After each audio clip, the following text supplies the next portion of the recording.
إن الحمد لله نحمده ونستعينه ونستغفره ونعوذ بالله من شرور أنفسنا ومن سيئات أعمالنا من يهده الله فلا مضل له ومن يضلل فلا هادي له وأشهد أن لا إله إلا الله وحده لا شريك له وأشهد أن محمدا عبده ورسوله أما بعد فإن خير الحديث كتاب الله وخير الهدي هدي محمد صلى الله عليه وسلم وشر الأمور محدثاتها وكل محدثة بدعة وكل بدعة ضلالة وكل ضلالة في النار.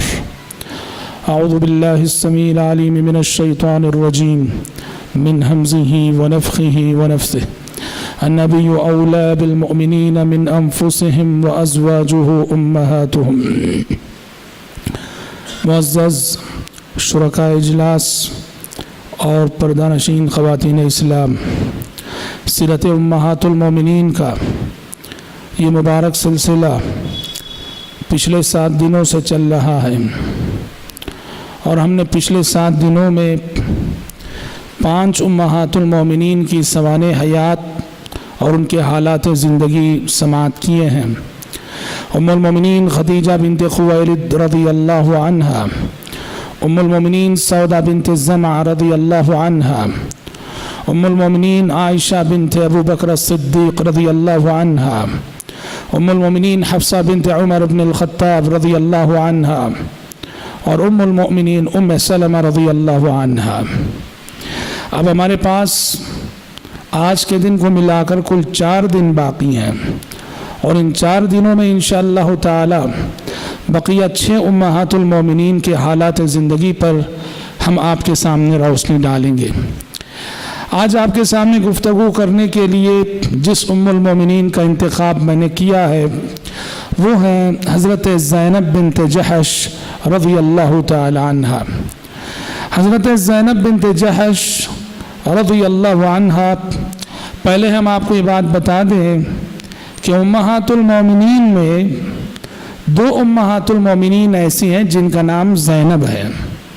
آپ صلی اللہ علیہ وسلم کی 2 بیویوں کا نام زینب تھا، ایک زینب بنت جحش جن کے بارے میں آج آپ سنیں گے انشاءاللہ تعالی، اور دوسری ہیں حضرت زینب بنت خزیمہ رضی اللہ عنہا جن کے سلسلے میں ہم آنے والے دنوں میں انشاءاللہ روشنی ڈالیں گے۔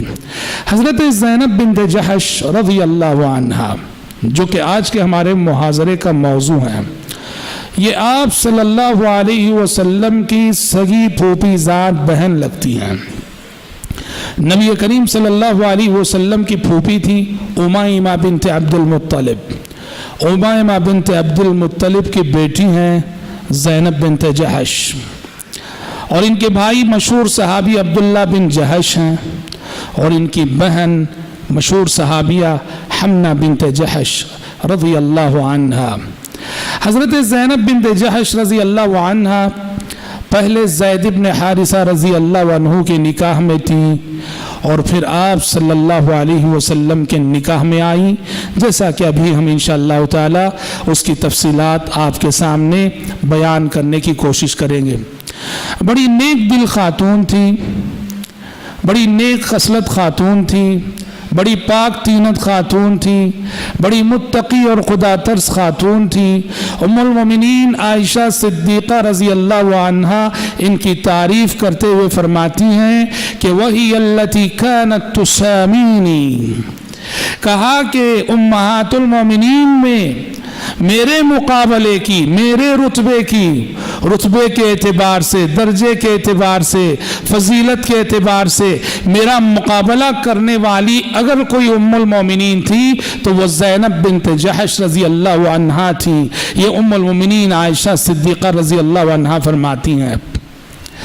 اور حضرت زینب بنت جحش رضی اللہ عنہا کے کردار میں ویسے تو جو عام طور پہ خوبیاں ہوتی ہیں، لیکن کوئی کوئی صفت ایسی ہوتی ہے جو ہر شخصیت کو ممتاز کرتی ہے۔ ہم دیکھتے آ رہے ہیں ہر ام المومنین کی زندگی میں کوئی نہ کوئی پہلو، کوئی نہ کوئی گوشہ، کوئی نہ کوئی صفت ایسی ہوتی ہے جو انہیں دوسری امہات المومنین سے ممتاز کرتی ہے۔ تو اس حیثیت سے اگر حضرت زینب بنت جحش رضی اللہ عنہ کی زندگی کو ہم دیکھتے ہیں، ان کی زندگی میں سب سے نمایاں صفت کیا تھی، ان کی سب سے بڑی خصوصیت کیا تھی، تو ہمیں پتہ چلتا ہے کہ حضرت زینب بنت جحش رضی اللہ عنہا بہت زیادہ صدقہ و خیرات کرنے والی خاتون تھی۔ امہات المومنین میں سب سے زیادہ غریبوں کو دینے والی، مسکینوں پہ خرچ کرنے والی، ناداروں کا خیال رکھنے والی، یتیموں کو کھلانے والی، سب سے زیادہ غریب پرور اگر کوئی تھی تو زینب بنت جحش رضی اللہ عنہا تھی۔ یہاں تک کہ انہیں لقب دے دیا گیا ام المساکین کا۔ حضرت زینب بنت جحش رضی اللہ عنہا کا لقب تھا ام المساکین، یہ مسکینوں کی ماں کہلائیں۔ کتنا بڑا اعزاز ہے، کتنا بڑا لقب ہے، اور غور طلب بات یہ ہے کہ عہد نبوت میں یہ لقب ملنا اور عہد نبوت میں یہ لقب لینا کوئی معمولی بات نہ تھی، یہ بہت بڑا انعام تھا ان کے لیے، بہت بڑا اعزاز تھا ان کے لیے۔ کیوں جانتے ہیں؟ آپ کو معلوم ہے کہ اور سارے صحابہ اور صحابیات کا جذبہ انفاق بھی کیسا تھا، صدقہ و خیرات کے مقابلے میں اور صحابہ بھی پیچھے نہ تھے۔ صحابہ کے طبقے میں، صحابیات کے طبقے میں صدقہ کرنے والے، خیرات کرنے والے بہت تھے۔ اگر کوئی سماج ایسا ہوتا، کوئی معاشرہ ایسا ہوتا جہاں سب بخیل ہیں، بخیلوں کے معاشرے میں رہ کے کوئی ام المساکین کا لقب اگر کوئی پالے، یہ شاید کوئی کمال کی بات نہ ہوتی۔ یہاں سب سے بڑی بات یہ ہے کہ حضرت زینب بنت جحش رضی اللہ عنہا نے ام المساکین کا لقب جو پایا وہ کسی بخیلوں کے معاشرے میں رہ کر نہیں، اس معاشرے میں رہ کر جہاں قدم قدم پر فیاض، سخی، دل کھول کر خرچ کرنے والے صحابہ اور صحابیات تھے۔ اس سے ہم اندازہ کر سکتے ہیں کہ انہوں نے کس قدر اللہ کے راستے میں خرچ کیا ہوگا، کس قدر اللہ کے راستے میں دیا ہوگا۔ ان کے خرچ اور انفاق کے کیسے کیسے نمونے رہے ہوں گے کہ طبقہ صحابہ میں ام المساکین یعنی مسکینوں کی ماں کا لقب اور ٹائٹل انہیں حاصل ہوا۔